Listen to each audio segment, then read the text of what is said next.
Memorial ডেকে ঘিরে new York সিটির সৈকতগুলো আগামী শনিবার জনসাধারণের জন্য উন্মুক্ত করে দেওয়ার প্রস্তুতি নিচ্ছে কর্তৃপক্ষ। তবে লোকজনের সুরক্ষায় দায়িত্ব পালনকারী লাইফগার্ড সংকটের কারণে সৈকতের অনেক জায়গা অরক্ষিত থাকবে।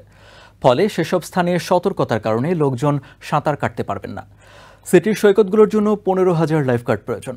সংকট মেটাতে প্রতি ঘন্টার মজুরি বাড়িয়ে $22 পর্যন্ত করা হলেও জনবল মেলেনি।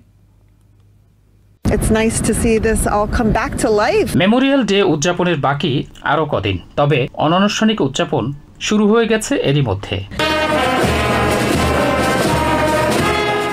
গ্রীষ্মের প্রখর রোদে সৈকত সূর্য স্নান এবং সমুদ্রের পানিতে সাঁতার কাটার বিষয়টি সবারই আকর্ষণের কেন্দ্রে থাকে।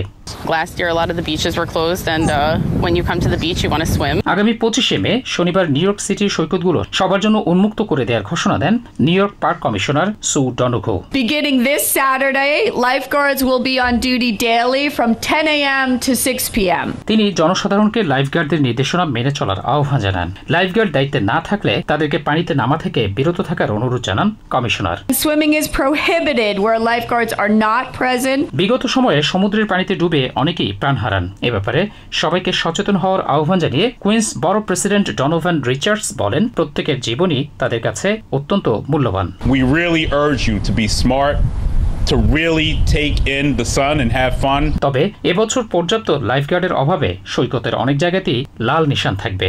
সেসব জায়গায় সাঁতার কাটা লোকজনের জন্য নিষিদ্ধ থাকবে। It is definitely a concern, especially with the kids when they go in and they don't know what they're doing, they don't calculate the ocean. জানা গেছে এবছর লাইফগার্ড চাকুরির জন্য মজুরি বাড়িয়ে $22 পর্যন্ত করা হলেও আগ্রহ না থাকায় প্রয়োজনীয় লোকবল নিয়োগ দিতে পারেনি কর্তৃপক্ষ।